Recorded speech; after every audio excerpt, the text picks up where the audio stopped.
ASN yang menurut survei 94% menolak untuk pindah. Saya langsung ke pengamat kebijakan publik dari Universitas Indonesia, Bung Rian Nugroho. Pak Rian, Anda katakan tadi kalau seandainya, Pak Menteri sudah katakan tadi, kalau seandainya pindah semuanya akan dapat rumah. Tapi ada permasalahan karena ada ratusan ribu atau ribuan, entah berapa, yang kemudian saat ini tengah mencicil, katakanlah PNS baru, ASN baru, rumah untuk 20 tahun ke depan dan tiba-tiba harus pindah. Apa yang Anda bayangkan dari situ?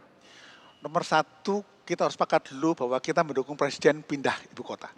Nomor dua adalah kita sepakat bahwa pemindah ibu kota itu bukan masalah kecil, tapi betul-betul Jadi komprehensif. Anda pribadi sesungguhnya mendukung presiden untuk pindah? Ya. Tapi ada masalah Anda katakan tadi? Kesiapannya. Yang terakhir tadi kesiapan manusia ya. Ingat loh, kita memindahkan manusia. Oh susah, memang. Tapi untuk itulah pemerintah ada. Untuk itulah kita mengkaji. Oh kalau itu harus ada kontrak, iya. Tapi kan memindahkan manusia kan harus dengan Tapi cara kalau Anda manusia. katakan tadi kalau seandainya ASN harus pindah kan memang harus pindah. Kalau mereka sudah mencicil sementara ibu kota mutlak pindah, ya mereka harus pindah juga. Begini, ini memindahkan manusia loh, bukan memindahkan gedung atau barang loh. Ada caranya. Jadi katakanlah ada sekian orang punya apa. Jadi asimetrik. Yuk kurang apa, diselesaikan dengan cara-cara yang baik. Misalnya, jadi, apa yang contoh misalnya begini ya. Apabila satu keluarga pindah ke sana, dapat rumah di sana, terus gimana cicilan di sini? Mungkin dia mendapatkan diskon untuk macam-macam. Itu bisa ada, itu kan masalah skema saja. Jadi yang penting nomor satu, kita harus tahu ini masalah serius. Pemerintah membantu sisa cicilan dan lain sebagainya skema untuk diringankan, seperti itu bayangannya. Karena begini, itu satu hal. Kedua, ini namanya penyiapan kultural. Kalau TNI Polri memang hebat, pindah kemana siap. Tapi sipil tidak siap loh, mempunyai keterbatasan. Meskipun ada tanda tangan tadi pada saat masuk. Kalau TNI Polri itu dilatihnya fisik mental sangat luar biasa komprehensif. Sipil nggak diberikan seperti itu, nggak siap. Jadi namanya nanti penyiapan kultural. Sekali lagi Pak, walaupun harus ada tanda tangan pada saat masuk mereka. Iya. Akan berbeda secara kultur. Iya, disiapkan dulu. Apa yang akan terjadi yang Anda bayangkan ketika itu dipaksakan? Contoh ya, ini kita bersimulasi karena saya udah bicara dengan teman-teman lain tapi ini sama bersimulasi untuk kira-kira worst case-nya ya. Iya. Kalau mereka sudah takut pindah, mereka punya hak untuk berhenti kok. Tapi kan jadi masalah, ya kalau yang berhenti itu yang biasa-biasa saja. Kalau yang bagus-bagus gimana? Pelayanan publik dan lain sebagainya. Bukan hanya itu, ingat di pusat bukan pelayanan publik. Di pusat itu policy makers loh. Lebih penting daripada pelayanan publiknya. Jadi yang kita bayangkan bagaimana tetap menarik bagi orang-orang pindah, kita siapkan. Ingat, ketika pindah kita perlu menyiapkan agar orang-orang terbaik kita pindah. Oh biar aja mereka berhenti terus kita ganti. Loh ini bukan perusahaan. Ini adalah organisasi birokrasi, nggak bisa suka-suka. Dengan demikian kita perlu kesiapan strategis, kesiapan kultural, kesiapan psikologis, sampai kesiapan keuangan. Supaya apa? Pindahnya itu nyaman dan bahagia. Bencana itu yang kemudian Anda bayangkan ketika dipaksakan. Gini, bencana itu terjadi dalam dua hal. Pertama terjadi memang pindah semuanya, tapi mereka gondok. Ya. Itu sabotase nanti. Ya mungkin yang sekarang presiden nggak kerasa, tapi presiden yang kelak 2024 ke sana kena sabotase dia. Atau sabotase maksudnya ini? Misalnya malas kerja suka-suka, terus pergi pulang sini. Kemudian hal lain lagi adalah mungkin yang merasa, oh aku pandai kok, aku bisa berhenti pendi, dan yang kesana akhirnya yang sisa-sisa. Baik, saya berikan kesempatan untuk Pak Menteri, Pak Safrudin, Menpan RB untuk menanggapi Pak, apakah itu yang kemudian dibayangkan? Begini Pak Nasir, Pak Pengamat. Pak Rian Nugroho. Perpindahan itu bukan sekarang. Bukan sekarang Pak. Siap. Paling cepat 5 tahun yang akan datang. Ya. Jadi kita masih punya cukup waktu 5 tahun ini menyiapkan. Kalau meleset waktunya bisa lebih dari 5 tahun dari sekarang. Jadi Bapak jangan membayangkan pindahnya sekarang. Undang-undangnya aja belum selesai. Undang-undang itu tahun depan baru bisa selesai. Ya. Jadi kita akan menyiapkan itu semua kultur macam-macam. Ya, saya sudah sampaikan tadi siang, dari 170 sekian ribu itu yang ASN sekarang, itu pasti tidak semuanya pindah. Karena hampir 40% mereka akan pensiun di periode sekarang sampai dengan 2024. Tentu yang akan pindah itu adalah orang-orang baru. Ya, ASN baru.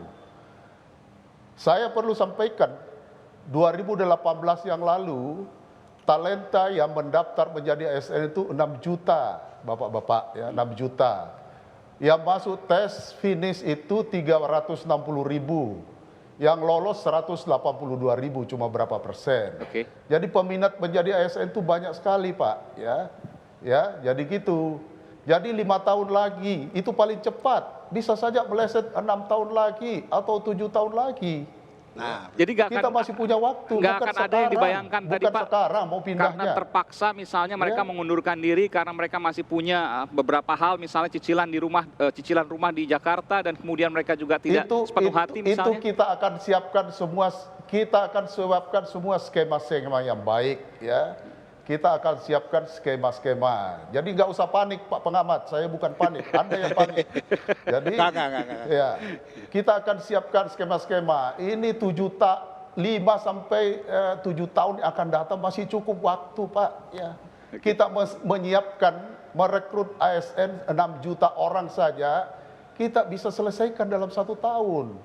Ini kita siapkan. Saya tahu yang akan pindah orang, nggak mungkin gedung akan pindah ke sana, yang akan pindah orang. Pindahnya juga nggak geblek gitu, nggak geblek. Pindahnya pelan-pelan. nah, Lembaga mana Oke. dulu yang akan duluan? Ya. Nah, Ya, ini saya sudah berjanji, nanti kalau saya jadi Menpan lagi, saya yang duluan pindah ke sana. Ya, biar memberikan contoh kepada Oke. ASN. Menteri memang semua pindah Di semua ke sana, Pidau, Pak, ya? dari Yangon ke Nipidau, itu punya step, ya. Ada tahun ini pindah, tahun depan nanti siapa yang pindah. Oke. nah ini Jadi jawaban. begitu, ya. Ini Silakan, jawaban. nanti saya Tidak ada bisa, Mas. panik. Ya, mudah-mudahan Pak Saprudin dipercaya kembali nih menjadi Menteri Pandan Ya. Menteri RB. Ya. Menpan RB ya. Ya, kalau saya nanti ya dulu pindah ke sana. Kalau diperintahkan tahun depan pindah, saya pindah tahun depan. Jadi sebelum 2024 Sudah misalnya bosan Lukman di ditetapkan, Jakarta, macet. Menpan RB sudah pindah duluan gitu. Iya, memang seperti yang pindah dikatakan oleh Pak Menteri tadi, memang butuh kajian yang komprehensif ya. Ya itu nanti kalau Pak Nasir terpilih lagi 2024 ya, mari kita sama-sama di sana ngopi-ngopi. Ya, jadi memang karena kan soal tempat Teman misalnya kan, saya tuh. Iya. soal tempat kan banyak Iya. pertanyaan, kenapa tidak di Mamuju Sulawesi Barat misalnya, Iya, iya. kenapa tidak di Balikpapan dan Samarinda misalnya, kenapa tidak di Palembang Sumatera Selatan misalnya, kenapa tidak di Lampung misalnya, kenapa tidak di Kota Merdeka Kalimantan Tengah misalnya, kenapa tidak di Palangkaraya Kalimantan Tengah misalnya. Nah, karena itu memang DPR sekarang sedang mempersilahkan pemerintah untuk melakukan sebuah kajian yang komprehensif soal pemindahan ibu kota ini. Nah, karena itu kan ada 3 model biasanya. Pemindahan ibu kota secara resmi seluruhnya dipindahkan seperti Brazil, ya kan? Kemudian atau pusat administratifnya dipindahkan seperti Malaysia, Putrajaya dipindahkan, atau seperti Tokyo sama seperti kita. Tokyo juga pusat pemerintahan dan juga pusat administrasi. Nah, sekarang Presiden kan sudah mengumumkan. Dan ini kan tentu belum tentu juga bisa diwujudkan. Bisa saja di tengah jalan Presiden berubah misalnya, ya kan, berubah. Sudah ditetapkan misalnya DPR sudah setuju, masa kemudian ditarik kembali? Kan belum kan ini misalnya. Oke. Ya, ini kan masih diumumkan oleh Presiden. Iya. Presiden tanggal 26 Agustus lalu mengatakan bahwa akan pindah ke Kalimantan Timur. Ada 2 kabupaten yang akan dijadikan pusat pemerintahan di sana. Nah, ini kan dalam perjalanan, karena kita sedang menunggu kajian-kajian yang komprehensif dari aspek ideologinya, politiknya, sosialnya, ekonominya, budayanya, pertahanannya, keamanannya. Sehingga kemudian kehadiran ibu kota di sana tetap mewujudkan apa yang menjadi cita-cita negara, ya, memajukan kesejahteraan umum, ya kan, melindungi negara, ya, melindungi rakyat dan Dan sebagainya. sekarang Anda mengatakan semua itu masih abstrak karena kajiannya belum sama Oh sekali iya, belum terlihat. sama sekali. April ke Agustus kan sangat singkat sekali. Dan saya dengar katanya Bappenas juga baru kemudian melelang, ya, untuk sebuah kegiatan penelitian terkait masalah pemindahan ibu kota ini. Oke. Terakhir, nanti saya berikan kesempatan Pak Menteri terakhir. Saya senang dengan statement Pak Menteri terakhir tadi. Kenapa Pak Menteri mengedepankan pendekatan kultural. Itu yang Jadi- paling penting menurut Anda? Ya, jadi jangan pendekatan kekuasaan, harus begitu. Karena begini, pendekatan kultural itu lebih lebih masuk gitu loh. Jadi saya dukung Pak Menteri izin, Bapak tolong gunakan pendekatan itu kesiapan kita dan seterusnya sehingga masyarakat menjadi tentrem gitu. Tidak ada, Anda mengatakan tidak boleh mengatakan harus pindah gitu. Biasa aja gitu loh. Melihat itu sebagai sebuah firman, tapi jangan dekat harus pindah nanti. Itu orang itu shock dulu. Oke. Tugas dari Pak Menteri Menpan itu Pak Menteri ini itu menteri yang paling penting loh. Pak Menteri itu menteri, direktur HRD-nya kabinet loh ini. Sehingga ketika kita menyampaikan sesuatu itu harus menyejukkan. Ini memang nggak apa-apa lah ya kemarin agak, tapi yang penting kita yakin Pak Menteri, kalau kita menggunakan bahasa budaya kayak Pak Jokowi gitu ya, cultural language, lebih kena. Kalau kurang-kurang dikit, tidak apa-apa kita berapi. Tapi yang penting Pak adalah Jokowi kita kan beda, Pak Jokowi kan dari bisa, Jawa. itu bisa Kalau Pak Menteri kan pelajari. dari Sulawesi Yang kan penting beda, gini. tapi hatinya kan sama. Yang penting begini, kita harus Ini orang buton ini. yang penting kita sama satu ide. Iya. How to do-nya itu harus baik, termasuk juga betul-betul dicek dulu bagaimana cara. Karena tadi katakan kalau memang nggak bisa 5 tahun mungkin 7 tahun, Iya, iya. tapi betul-betul komprehensif Oke, dan kita baik. nggak Dan boleh. semuanya bertahap. Yes, bertahap. Tidak bisa seperti, ya anak perlu lahir nggak pusing kalau dia bisa lari Iya. ya. Dia bertahap sehingga kemudian dia menjadi Baik, orang. baik. Namanya stepwise itu. Oke, terakhir Pak Menteri, apa yang bisa disampaikan Pak Menteri? Diminta untuk menenangkan juga ASN ini. Ya, sebenarnya ASN itu tenang-tenang saja. Kita kan berkomunikasi secara vertikal dengan ASN. Oke. Yang tidak tenang itu orang di luar ASN, Oke. terutama pengamat-pengamat. Pesan saya yang terakhir ya, Pak Nasir saya doakan 2024 terpilih lagi masuk Senayan. Amin. Terpaksa kita pindahlah sama-sama ke sana. Ya, amin. Amin. Alhamdulillah. Bagus, bagus. Baik, terima kasih Pak Assalamualaikum Menpan warahmatullahi RB, wabarakatuh. Waalaikumsalam Pak Menteri. Pak Menteri Pendayagunaan Aparatur Negara dan Reformasi Birokrasi, Pak Safrudin, terima kasih Pak Menteri. Pak Rian Nugroho dari pengamat kebijakan publik Universitas Indonesia dan Bung Nasir Jamil, Ya, ya. Komisi 3 DPR dari fraksi Partai Keadilan Sejahtera. Terima kasih telah memberikan informasi Sapa Indonesia.